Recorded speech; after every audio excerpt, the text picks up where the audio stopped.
സീതാപൂർ ഹൈവേസിൽ ഒരു കാർ ഒരുപാട് വേഗത്തിൽ പോയിക്കൊണ്ടിരുന്നു. അതിലെ ഡ്രൈവിംഗ് സീറ്റിൽ അമീർ ആയിരുന്നു.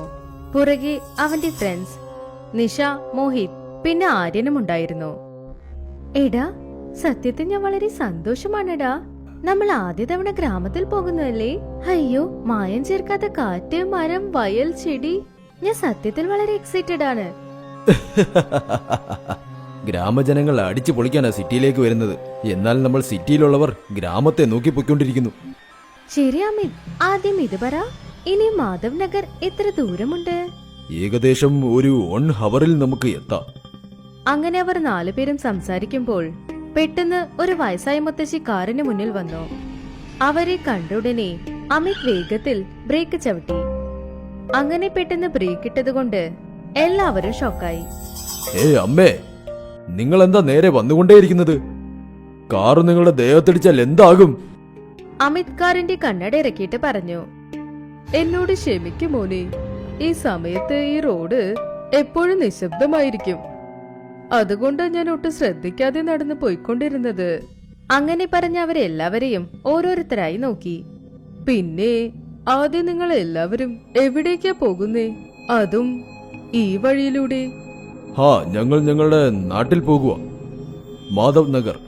എന്താ, ഈ സമയത്ത് പോയാൽ എന്തെങ്കിലും ആപത്തുണ്ടോ? ഇവിടെ നോക്കൂ മോനെ, ആർക്കാണോ സമയം ശരിയല്ലാത്തത് അവരുടെ ജീവൻ എപ്പോ വേണമെങ്കിലും ആപത്തിൽ വീണുപോകും. ശരി, നോക്കാം നിന്റെ സമയം ഇപ്പൊ എങ്ങനെയുണ്ട് എന്ന്. എന്താ ഇവരിങ്ങനെ സംസാരിക്കുന്നത്? അമിത്, നീ പുറപ്പെട്ടു പോകാം.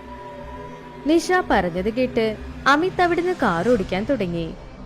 ആ മുത്തശ്ശി ഇപ്പോഴും നിന്ന് അവരുടെ കാർ നോക്കിക്കൊണ്ടേയിരുന്നു. കുറച്ചു ദൂരം ചെല്ലുമ്പോൾ അവിടെ ഒരു റൈറ്റ് ടേൺ ഉണ്ടായിരുന്നു. ആ റൈറ്റ് ടേണിന്റെ അടുത്ത് തന്നെ ഒരു വലിയ മരവും ഉണ്ടായിരുന്നു. അപ്പ വയസ്സായ മുത്തശ്ശി ചുവപ്പായ കണ്ണുകൊണ്ട് ആ മരം സൂക്ഷിച്ചു നോക്കുമ്പോൾ ആ മരം ആടാൻ തുടങ്ങി. അവരുടെ കാർ അടുത്തിലൂടെ പോകുമ്പോൾ ആ മരം തറയിൽ പതിച്ചു. അതിൽ അവരുടെ വഴി അടഞ്ഞു. അമിത് വീണ്ടും ബ്രേക്ക് ചവിട്ടി.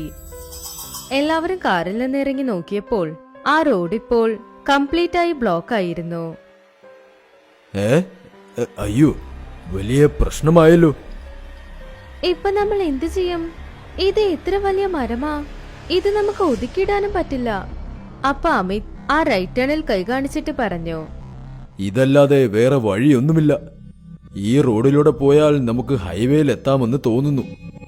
അയ്യോ, ഇല്ല ഇല്ല, ഈ റോഡ് വളരെ ചെറുതാണ്. കാട്ടിലേക്ക് പോകുന്ന വഴിയാണെന്ന് തോന്നുന്നു. അയ്യോ, അതിലെന്താ പ്രശ്നമുള്ളേ? ആദ്യം അതിനുള്ളിൽ പോയി നോക്കാം. 4 പേരും വീണ്ടും കാറിൽ കയറിയിരുന്നു. അത് കഴിഞ്ഞ് ആ റൈറ്റ് ടേൺ റോഡിൽ തന്നെ അവർ പോയിക്കൊണ്ടിരുന്നു. അത് കണ്ട് ദൂരത്തിൽ നിന്ന് ആ മുത്തശ്ശി ചിരിക്കാൻ തുടങ്ങി. കാട്ടിൽ മൃഗങ്ങളുടെ ഭയങ്കരമായ ശബ്ദങ്ങൾ കേൾക്കാൻ തുടങ്ങി. അത് കേട്ട് ചെറുതോ വലുതോ എല്ലാവർക്കും പേടി തോന്നി. അപ്പൊ പെട്ടെന്ന് അവരുടെ കാറിന്റെ ടയർ പഞ്ചറായി. അതേ സ്ഥലത്ത് അവരുടെ കാർ പെട്ടെന്നങ്ങനെ നിന്നുപോയി. അയ്യോ, എന്താ ഇപ്പൊ ഇതെന്ത് പറ്റി? 4 പേരും താഴെ ഇറങ്ങി നോക്കിയപ്പോൾ അവരുടെ ടയർ പഞ്ചറായിരുന്നില്ല, അതിന് പകരം കീറിപ്പോയിരുന്നു. നന്നായി. ഇതിനെയാണോ പ്രശ്നത്തിന് പുറകെ പ്രശ്നമെന്ന് പറയുക? അയ്യോ, രാവിലെ ആരുടെ മുഖമാ കണി കണ്ടത്? കാർ വീണ്ടും വീണ്ടും ബ്രേക്ക് ഡൗൺ ആയിക്കൊണ്ടേയിരിക്കുന്നു. അപ്പ അമിത്തിന് പുറകെ എന്തോ കണ്ട് അവർ 3 പേരും പേടിച്ചു. അപ്പ അവരുടെ കണ്ണ് അവനെ അങ്ങനെ നോക്കിക്കൊണ്ടിരുന്നു. എന്തുപറ്റി? അപ്പ അമിത്തിനൊരു ഭയങ്കരമായ ശബ്ദം കേട്ടു. അത് കേട്ട് അവൻ ഒരു നിമിഷത്തിൽ തിരിഞ്ഞു നോക്കി. അവന് പുറകെ ഒരു ഭയങ്കരമായ രൂപം നിന്നുകൊണ്ടിരുന്നു. അതിന്റെ കൈകാലിലെ നഖങ്ങൾ ചെന്നായുടെ പോലെ ഉണ്ടായിരുന്നു. ശരീരം മനുഷ്യന്റെ ശരീരം, മുഖവും ചെന്നായുടെ മുഖം പോലെയായിരുന്നു. അതിന്റെ വായിൽ നിന്ന് പുറത്തു വന്ന പല്ല് അത് കണ്ട് അവർ വീണ്ടും ഒരുപാട് പേടിച്ചു. അമിത് അങ്ങനെ ബഹളം വെച്ചതും ആ രൂപം അവനെ ആക്രമിച്ചു. അത് കഴിഞ്ഞ് അവന്റെ മാംസം അത് കടിക്കാൻ തുടങ്ങി. അമിത്തിന്റെ പാതി മാംസം അതിന്റെ വായിലായിരുന്നു. അത് കഴിഞ്ഞ് അമിത് തറയിൽ വീണു. അത് ഉടനെ തറയിൽ വീണിരുന്ന അമിത്തിന്റെ മേൽ വീണ് ബാക്കി മാംസവും കഴിക്കാൻ തുടങ്ങി. അത് കഴിക്കുമ്പോൾ വരുന്ന ശബ്ദം അമിത്തിന്റെ ബഹള ശബ്ദം കാട്ടിൽ എതിരൊളിച്ചു കൊണ്ടിരുന്നു. അമിത്തിന്റെ ശരീരത്തിലെ രക്തം തറയിൽ ഒഴുകാൻ തുടങ്ങിയിരുന്നു. അവിടെയുണ്ടായിരുന്ന ബാക്കി 3 പേരും ആ ഭയങ്കരമായ കാഴ്ച കണ്ട് അവിടുന്ന് ഓടിപ്പോയി. ഒരുപാട് നേരം ഓടിയതിനു ശേഷം പിന്നെ ക്ഷീണിച്ചു.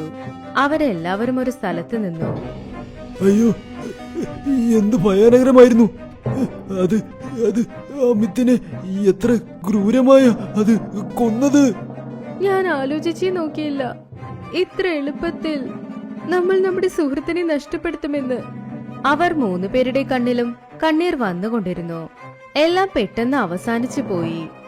ഏത് മരത്തിനടിയിൽ അവർ നിന്നുകൊണ്ടിരുന്നോ ആ മരത്തിൽ നിന്ന് പെട്ടെന്നൊരു കൈ വന്നു. അത് ആര്യന്റെ കഴുത്ത് പിടിച്ച് അവനെ മുകളിലേക്ക് വലിച്ചു. ആര്യൻ, ആര്യൻ! ഇല്ല! 2 പേരും ബഹളം വെച്ചു. മുകളിൽ നോക്കുമ്പോൾ ആ രൂപം ആര്യനെ മുറുക്കെ പിടിച്ചുകൊണ്ടിരുന്നു. അത് ആര്യന്റെ കഴുത്ത് പിച്ചി കഴിക്കുമ്പോൾ അവൻ കരയാൻ തുടങ്ങി.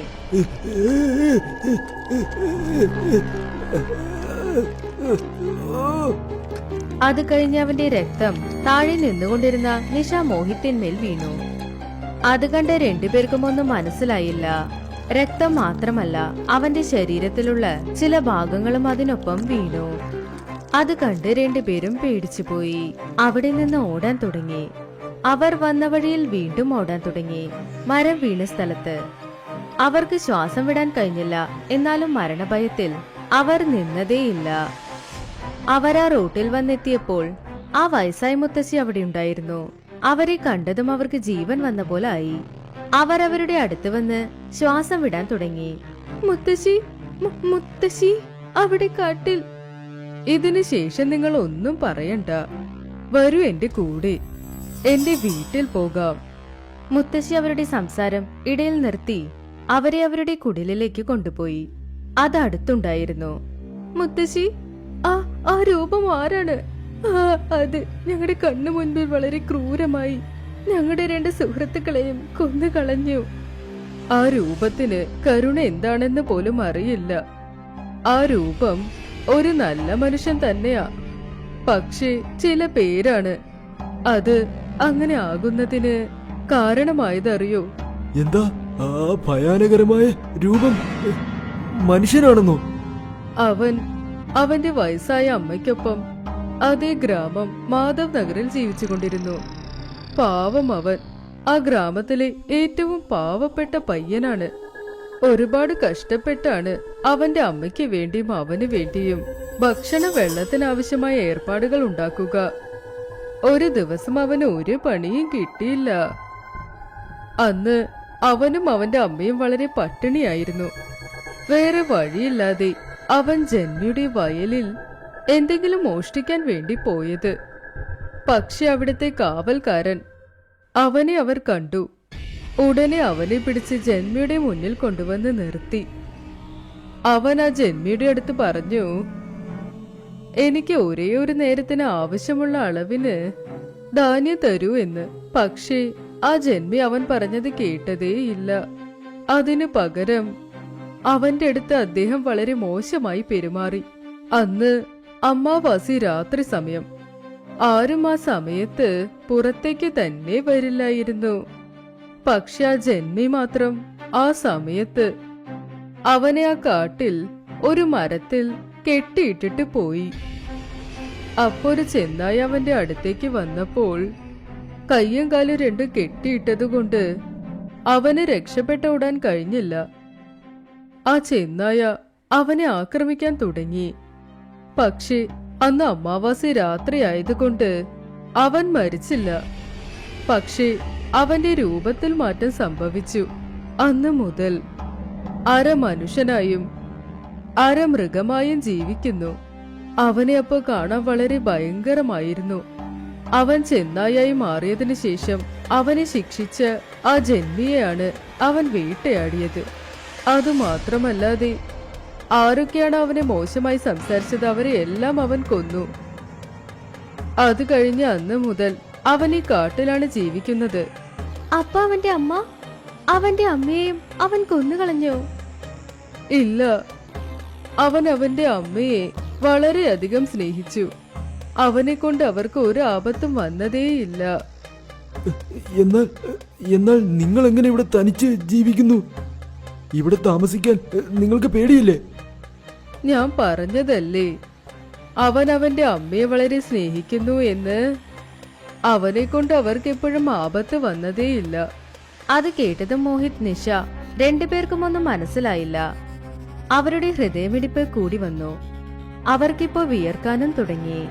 അപ്പ ആ മുത്തശ്ശി ചിരിച്ചിട്ട് പറഞ്ഞു, പോകൂ എന്റെ കുട്ടികളെ, നിങ്ങളെ വേട്ടയാടാൻ ആ രൂപം കാത്തുകൊണ്ടേയിരിക്കുന്നു.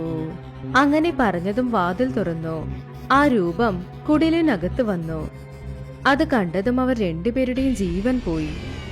ആ രൂപം വളരെ ശബ്ദമിട്ടുകൊണ്ട് അവർ രണ്ടുപേരെ ആക്രമിക്കാൻ തുടങ്ങി. അത് നിഷയുടെ കഴുത്തിലെ മാംസം കടിച്ചെടുക്കാൻ തുടങ്ങി.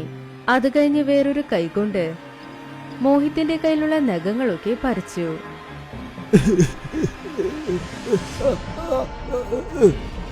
രണ്ടുപേരുടെ അടുത്തു നിന്ന് ഭയങ്കരമായ ശബ്ദം കേൾക്കാൻ തുടങ്ങി. ആ രൂപം കരുണയില്ലാതെ രണ്ടുപേരെയും കഴിക്കാൻ തുടങ്ങി.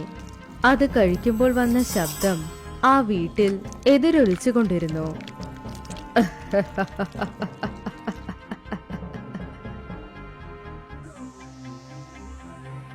അമ്മേ, എന്താ നോക്കി പോകാൻ അറിയില്ലേ?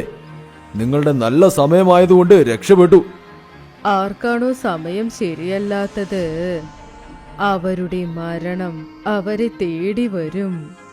കാണാം മോനെ, നിന്റെ സമയം ഇപ്പോ എങ്ങനെയുണ്ടെന്ന്.